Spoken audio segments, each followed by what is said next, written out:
नमस्कार दोस्तों आसाम में इस वक्त बहुत भयानक बाढ़ आ रखी है। 7 लाख से ज्यादा लोग इंपैक्ट हुए हैं। और सोच के देखिए, अभी कुछ दिन पहले हम बात कर रहे थे कि भारत में सुपर एल नीनो आएगा, इस तरह की चर्चा हो रही थी। लेकिन अब आप देख सकते हो Assam flood deaths count rises to 62। लगातार जो डेथ्स की संख्या बढ़ती जा रही है। 7 लाख से ज्यादा लोग अफेक्ट हुए हैं अक्रॉस 12 डिस्ट्रिक्ट। इसको डिटेल से समझेंगे कि स्पेसिफिकली इस बार क्या हुआ, क्योंकि जनरली हर साल हमें देखने को मिलता है कि आसाम में फ्लड आएगा, उसके पीछे का कारण क्या और इस साल स्पेशली क्या हुआ जिसकी वजह से इतने सारे लोग प्रभावित हो रहे हैं। चलिए शुरुआत करते हैं। लेकिन उससे पहले आप सबको बता दूं, आप में से जो भी लोग यूपीएससी की तैयारी कर रहे हैं, कल से हमारा नया बैच स्टार्ट हो रहा है जिसके अंदर प्रीलिम से लेकर इंटरव्यू तक पूरी तैयारी आपको कराई जाती है। मेंटरशिप, टेस्ट सीरीज, सब कुछ आपको मिलेगा। कोई भी अगर आपको डाउट है, प्रॉब्लम है बैच को लेकर, ये फोन नंबर दिया है, इस पर कॉल करिए, यूज करिए कोड अंकित लाइव, लिंक कमेंट सेक्शन में मिल जाएगा मैक्सिमम डिस्काउंट के लिए। चलिए शुरुआत करते हैं। सबसे पहले देखते हैं कि हुआ क्या। देखिए 2026 का जो आसाम फ्लड है, it has emerged as one of the most severe natural disaster of this monsoon season. क्योंकि अभी आप देखोगे तो गुजरात से लेकर राजस्थान कई जगह पर रेड अलर्ट ऑलरेडी जारी किया जा चुका है। देखो अभी करंट फ्लड सिचुएशन में आपको बताता हूं। डेथ्स की संख्या अभी तक जब मैं वीडियो रिकॉर्ड कर रहा था 62 ऑलरेडी हो चुकी है। कई सारे लोग यहां पर अनट्रेसेबल है, पता नहीं है एग्जैक्टली कहां पर है। टोटल पॉपुलेशन जो अफेक्टेड है वो 7 लाख से ज्यादा है। करीब 11 डिस्ट्रिक्ट्स अफेक्टेड बताए जा रहे हैं। 800 से ज्यादा डिस्ट्रिक्ट्स ऑलरेडी सबमर्ज, डिस्ट्रिक्ट नहीं, विलेजेस, गांव 800 से ज्यादा सबमर्ज हो चुके हैं। 24,000 हेक्टेयर से ज्यादा जो क्रॉप लैंड है वो डैमेज हो चुका है। थाउजेंड्स ऑफ पीपल्स को ऑलरेडी शिफ्ट किया जा चुका है कैंप्स में। और स्पेशली अगर मैं वर्स्ट डिस्ट्रिक्ट की बात बताऊं जो सबसे ज्यादा हिट हुई है, वो है आपका शिव सागर।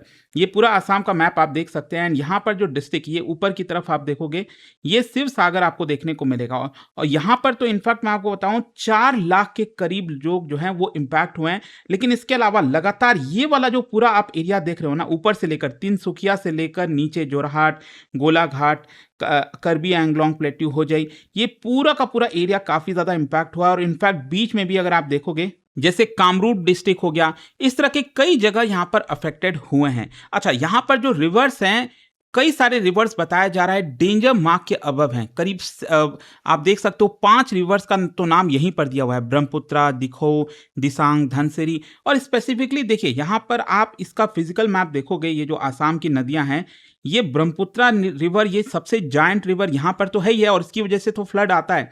लेकिन इसके अलावा बहुत सारे जो इसके ट्रिब्यूटरीज हैं, यहां पर आप देखोगे स्पेशली ये वाले एरिया में, ये जो ट्रिब्यूटरीज है ना, वो सबसे ज्यादा फ्लड लेकर आती हैं आसाम में हर साल और सबसे ज्यादा इंपैक्ट करती हैं। अच्छा, यहां पर जो डेंजर लेवल का मतलब क्या हुआ, मतलब इन नदियों में अगर डेंजर लेवल से ऊपर पानी चला गया, बेसिकली ये सेंट्रल वाटर कमीशन के द्वारा फिक्स किया जाता है, ये थ्रेशोल्ड कितना होगा हर एक रिवर का। तो इसकी वजह से क्या होता है, जो एम्बार्कमेंट्स होते हैं, मतलब मान लो ये नदी है और इसके दोनों तरफ जो है एम्बार्कमेंट बना हुआ है ताकि पानी को रोका जा सके, तो डेंजर लेवल के अबव जाने का मतलब है कि ये एम्बार्कमेंट टूट सकते हैं, इसके ऊपर काफी ज्यादा प्रेशर होगा। फ्लडिंग जो है वो इनहेबिटेड एरिया, जहां पर गांव हैं, लोग बसे हुए हैं, वहां पर स्प्रेड हो सकता है। इवैक्यूएशन जरूरी हो जाता है जैसे ये डेंजर लेवल के ऊपर जाता है। रिवर बैंक का जो इरोजन है वो भी इंटेंसिफाई हो जाता है। So that is what it means that कि एक रिवर में पानी डेंजर लेवल के ऊपर चला गया। अब क्वेश्चन ये आता है कि आसाम हर साल इतना ज्यादा फ्लड क्यों एक्सपीरियंस करता है। इसको समझने के लिए आपको जो आसाम की ज्योग्राफी है वो समझनी पड़ेगी। देखो, unlike many Indian states, Assam Brahmaputra river basin पे लाई करता है, जो कि ब्रह्मपुत्रा रिवर आप सब जानते हो one of the largest and most dynamic river system है पूरे दुनिया में। क्योंकि इसका जो 3 ज्योग्राफिकल फीचर्स आप समझिए, आसाम में एक तो ब्रह्मपुत्रा नदी हो गया और हिमालयन ट्रिब्यूटरीज हैं बहुत सारे, लो लाइंग फ्लड प्लेन्स है, मतलब पानी ऊपर से आ रहा है और नीचे की तरफ यहाँ पर कई सारे गांव बसे हैं, लोग रहते हैं वहां पर। सो अनलाइक गंगा क्या है, अगर आप देखोगे तो वहां पर भी नदियां हैं, पानी बहती हैं, ट्रिब्यूटरीज हैं गंगा में भी। लेकिन ब्रह्मपुत्रा में जिस क्वांटिटी में पानी आता है ना, वो गंगा नदी से कहीं ज्यादा है। और हर मानसून में अगर आप देखो तो तिब्बत से, अरुणाचल प्रदेश से, भूटान, नागालैंड, मेघालय, आसपास के हर एक स्टेट से जो है पानी आता हुआ आपको आसाम में देखने को मिलेगा। अल्टीमेटली वो ब्रह्मपुत्रा नदी में जाकर गिरता है और ब्रह्मपुत्रा नदी में जाकर गिरेगा तो जाहिर सी बात है यहां पर जो भी लोग रह रहे हैं वो इंपैक्ट होंगे। अच्छा, यहां पर 2026 का जो फ्लड है वो इतना डिफरेंट क्यों है? देखो, सबसे पहले मैं बता दूं कि इस बार का जो फ्लड आया है उसका सबसे मेन कारण है नागालैंड, अरुणाचल प्रदेश और जो अपर वाला असम है, वहां पर काफी ज्यादा बारिश हुई है। मतलब असम के ऊपर साइड में नागालैंड, अरुणाचल प्रदेश और जो असम का ये वाला साइड हो गया, यहां पर काफी ज्यादा बारिश हुई, जिसकी वजह से हर तरफ से पानी आया और ब्रह्मपुत्रा नदी में जाकर मिल गया। और जहां जहां पर ब्रह्मपुत्रा नदी गुजर रही थी वहां वहां पर चीजें इंपैक्ट हुई हैं। और यहां पर एनॉर्मस रेनफॉल जो है शॉर्ट ड्यूरेशन में हुआ। मतलब जितना पानी कई दिनों में आना चाहिए, एक ही दिन में कुछ ही समय के अंदर उतना पूरा पानी एक साथ आ गया। इसके अलावा यहाँ पर जो ट्रिब्यूटरीज हैं वहाँ पर भी काफ़ी उफान देखने को मिला, जिसकी वजह से ब्रह्मपुत्रा में अनयूजुअल हाई इनफ्लोज आया। रिवर जो है डेंजर मार्क के ऊपर चली गई कुछ ही घंटे के अंदर, और इसीलिए विलेजेस को तुरंत खाली कराने की आवश्यकता थी। फिर क्या होता है कि ब्रह्मपुत्रा नदी तो अपने आप में पानी है ही उसमें उतना ज़्यादा, तो इसकी वजह से और ज़्यादा ये तीव्र हो जाता है। मतलब बारिश अगर अचानक से बहुत ज़्यादा आ गई तो ओवरऑल ये जो सिचुएशन बनी हुई है इसकी वजह से फ्लडिंग के चांसेस काफ़ी ज़्यादा आ जाते हैं। एक और चीज़ समझने की ज़रूरत है, क्या है कि जो पूरा रिवर सिस्टम है इट इज़ ब्रेडेड। ब्रेडेड का मतलब होता है कि जैसे मान लो जो ब्रह्मपुत्रा नदी है वो एक चैनल में हमेशा नहीं बहती है। जैसे मान लो ये नदी में इस साल पानी यहाँ पर इस तरह से नदी बह रही है, अब हो सकता है अगले साल इतना पानी आएगा कि जो रिवर है वो अपना कोर्स बदल सकती है। समझ रहे हो आप? मतलब पानी इधर से आ रहा है, अब लोग यहाँ पर आकर बस गए, ये बीच में यहाँ पर लोग बसे हुए हैं, क्योंकि उनको तो पता नहीं, वो उनको लग रहा है नदी तो यहाँ पर बह रही है, लेकिन अगले साल होगा कि नदी इस इधर से ऐसे बहने लगेगी, तो वो यहाँ पर बीच में फंस जाते हैं।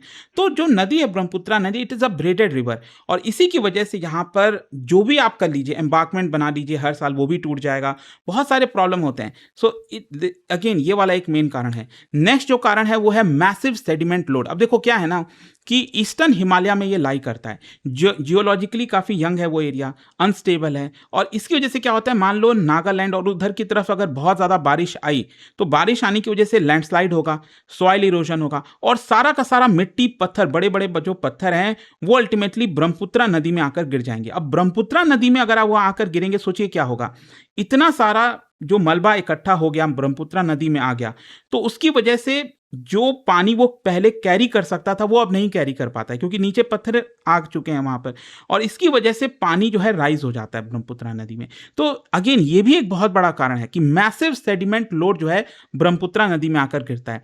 फिर इसके अलावा हंड्रेड्स ऑफ ट्रिब्यूटरीज एक साथ ज्वाइन होती है, मैंने आपको पहले ही बताया। आप देखो ना, यहाँ पर जितनी भी नदियां हैं आसाम में, ऊपर से नीचे से हर जगह से, सारी नदियां अल्टीमेटली ब्रह्मपुत्रा नदी में जाकर बहती हैं, और मेनी ट्रिब्यूटरीज इस साल बताया जा रहा है वो भी डेंजर लेवल के ऊपर आ गई, जिसकी वजह से इस बार इतना ज्यादा बाढ़ आई है। इसके अलावा फ्लड प्लेन नेचुरली फ्लड भी होता है। एक चीज ध्यान रखिएगा, आसाम जो पूरा है, ये जो पूरा आसाम का मैप आप देख रहे हो, इसका 40% हिस्सा फ्लड प्लेन में लाई करता है। फ्लड प्लेन का मतलब ये हुआ कि हर साल वहां पर पानी आएगा ही आएगा, पानी आता है फिर पानी चला जाता है, आता है चला जाता है। अब होता क्या है कि कई लोग अपना सेटलमेंट वहां पर कर लेते हैं।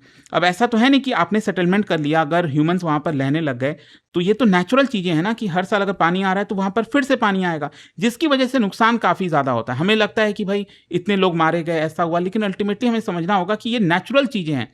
यहाँ पर अगर आप आकर रहोगे, उन जगहों पर सेटलमेंट करोगे तो नुकसान यहाँ पर होगा। अच्छा, इसके अलावा क्लाइमेट चेंज भी एक बहुत बड़ा कारण है। कई लोग सोचेंगे यार क्लाइमेट चेंज हर बार आ जाता है, इसका क्या हो सकता है?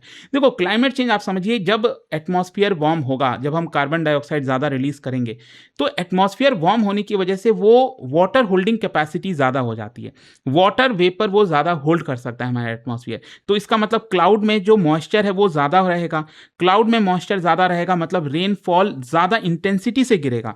जब रेनफॉल ज़्यादा इंटेंसिटी से गिरेगा तो फ्लैश फ्लड के चांसेस होंगे, रिवर जो है ज़्यादा तेजी से राइज होगा, लैंडस्लाइड के चांसेस होंगे।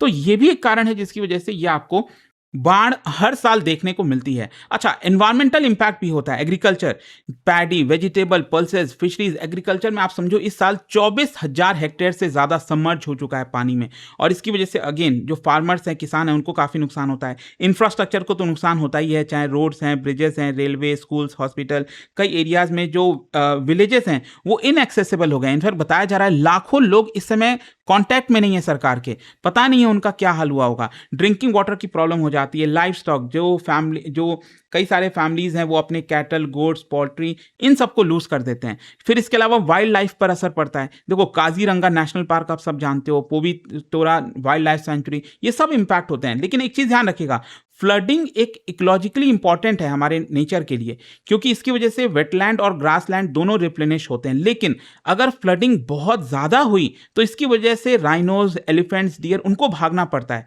वो हायर ग्राउंड से भागकर नीचे की तरफ आते हैं, सेटलमेंट में घुसने लगते हैं। ड्राउनिंग मतलब यंग जो एनिमल्स हैं वो यहाँ पर डूबने लगते हैं। तो वाइल्ड लाइफ डिपार्टमेंट भी यहाँ पर रेस्क्यू कराने की कोशिश करती है। इनफैक्ट आप देखोगे तो इस बार रेस्क्यू एंड रिलीफ ऑपरेशन में बहुत सारे एजेंसीज शामिल हैं। Assam state disaster management authority, national disaster response authority, फिर state disaster response authority, police, fire, हर कोई। रिलीफ मेजर्स भी यहाँ पर लिए जा रहे हैं, इवैक्यूएशन कराया जा रहा है बोट्स के थ्रू, रिलीफ कैंप्स लगाए जा रहे हैं, कम्युनिटी किचन हो गया। पीएम मोदी का जो न्यूज़ में सामने आया कि पीएम मोदी भी निर्देश दिए हैं, वो भी लगातार देख रहे हैं कि जो भी मदद चाहिए आसाम को वो जानी चाहिए। लेकिन यहाँ पर देखिए, स्ट्रक्चरल और नॉन स्ट्रक्चरल फ्लड मैनेजमेंट ये बहुत जरूरी हो जाता है। मतलब आप आगे से क्या ऐसी तैयारी करके रखें। वैसे तो हम हर साल इसकी बात करते ही हैं कि ये तैयारी होनी चाहिए, लेकिन फिर वही चीज हो जाता है। अब स्ट्रक्चरल मेजर्स कैसे हो सकता है, जैसे एम्बार्कमेंट। लेकिन एम्बार्कमेंट मैंने आपको बताया ये आप परमानेंट नहीं कर सकते, ये परमानेंट सोल्यूशन है ही नहीं, वो हर बार टूटेगा।